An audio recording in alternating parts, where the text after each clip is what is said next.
Next up, everybody, give it up for the lovely, lovely Cody, everybody. Give it up for Cody.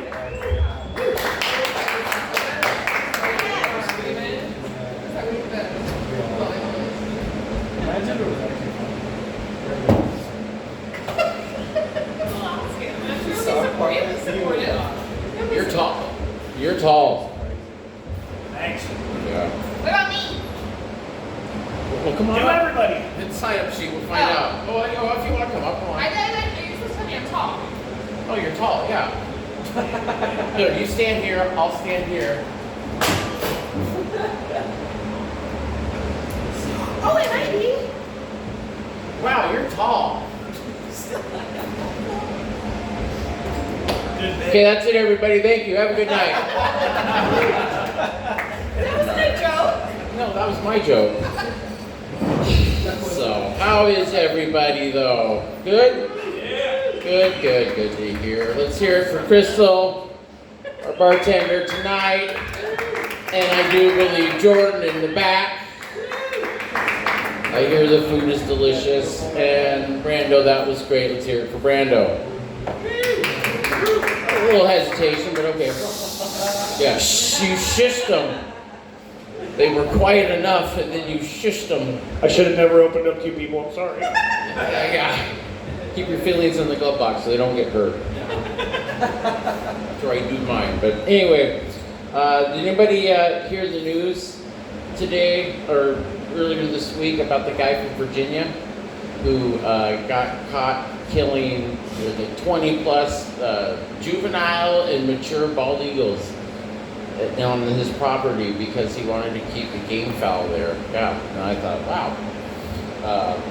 It was crazy. He got caught, he had pole traps and a banned pesticide. What's it called? I think it was called carbofuran. And a $10,000 fine, 2 year probation, and then here's the kicker, 1 day in jail. I thought, 1 day, that's crazy.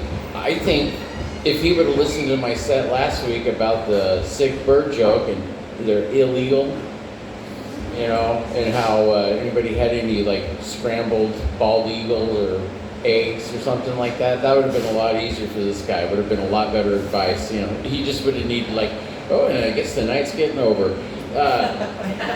He would have needed one of those like apple pickers on his porch, which would have been smarter because, you know, when the Virginia Fish and Wildlife show up to his house, or, you know, knock, knock, knock, go, oh, no, it's just for my orchards here. You guys want a Denver omelet with some Virginia ham? Fish and Wildlife says, no, I don't want scrambled. I prefer my Denver omelets with Canadian bacon. Okay, that was that one. That was a food joke, by the way. And do feel free to laugh at these. Also in the news was about the climber who fell like 3,000 feet to his death on Mount McKinley or Denali, whichever one you want to call it. But yeah, I think it was lack of oxygen, to be honest, because I mean, that's like the largest peak in North America, I think, and anyone who decides, like, I'm going to go climb this is clearly having lack of oxygen and impaired judgment, in my theory, because, like, there's nothing. About 2/3 of the way up to the summit, I'm sure the billy goats were looking at each other going, you know, there's nothing up there but a small sense of pride and accomplishment. We're not even up there because there's nothing up there. So I think, you know, a little lack of, you know, judgment there. But a lot of those guys, you know, they're health people. They like exercise. I was never much of a exercise enthusiast. Didn't like running, didn't like jogging, didn't like hiking. Do like small, short walks on the beach though. So luckily for me and my wife, that works out. But you know, I really, my brother though, he got into weightlifting. I don't know, you know, so he's into that, and I'm really surprised that his wife actually has sex with him, especially after weightlifting. I was like, really? I mean, come on. I've seen his O face, and she says, what do you mean you've seen his O face? I'm like, come on, you've seen it.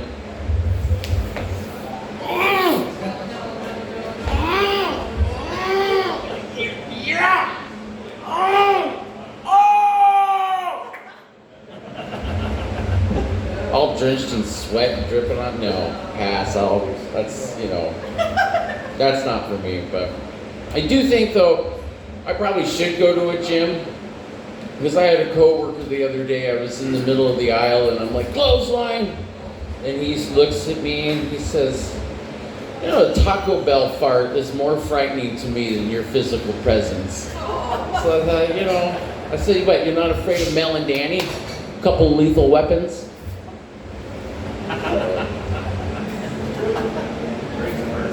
Yeah, well, I was debating on which way to go with that one, so, but the older I get, though, I do find that, well, Nick, hey, let's hear it for executive producer Nick Ross. Or what's the other name we should be calling him? Maybe okay, but but you can probably relate to this. As you get older, you find you turn out more like your dad all the time, right? And no, not again. I promise. Not again. But no, because like my dad, he would always call my friends, he referred to as dipstick. And like I was telling my wife, hey, I saw Dipstick and his mom on the bus. And she's like, who? I'm like, Code's friend. Like, oh, okay. And but my dad to this day still refers to my friends as Dipstick. Like my friend Bob, who I've known since we went to preschool together, would be like, Dipstick. I'm like, Bob? Yeah, Bob. I'm like, yeah, Bob, who I've known since we were preschool together, Bob, the fastest name you can spell forwards and backwards. You still can't remember Dipstick, yeah, but that's what he's called. But I think he only probably still calls him that because I tend to go out gambling with Bob. He's still not my bad vice friend, but we keep ourselves in check. And actually, he's fun to go out gambling with because he's not afraid of the ATM machine. So we'll go right up to it, beep, beep, beep, beep, But I have that kind of luck at the laundromat. It's great. If you've got like a gambling addiction, maybe you should go. You pretty much even every time you go, you just put the money in and look at that. I'm even. What you're generally going to do unless you're doing laundry because your washer and dryer is broke and you don't have the money to fix it because you have a gambling problem. And so you go there and get your coins. Hey, but just don't do it on, don't do your laundry on payday because you will drop down a little bit. But anyway, I think that's all I got. Let me see.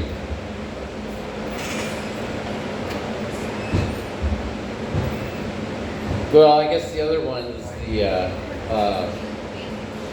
is probably just me. Has anybody noticed all there are a bunch of youths, as I like to say, but youths hanging around downtown? Like there's just a bunch of them, and there's like fucking 25 of them. And I'm just like, wow, like this is crazy. When I was a kid, we never hung out on the street corners in the street like this. It was never like that.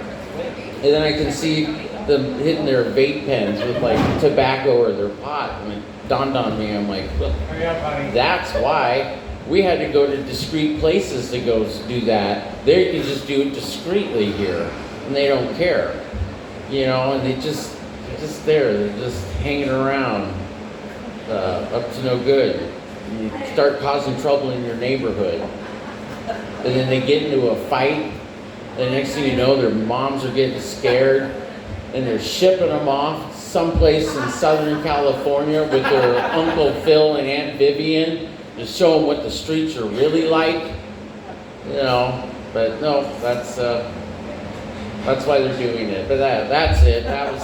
There's got to be a bigger punchline to that one, but I just thought that was good. Anyway, thanks for listening. Don't forget to tip your bartenders. Don't forget to have another drink. Good night. Woo, hell yeah. Keep going for Cody, everybody. Hell yeah. Woo, I like it. Well, we're going to move right on. We got one more name on the list.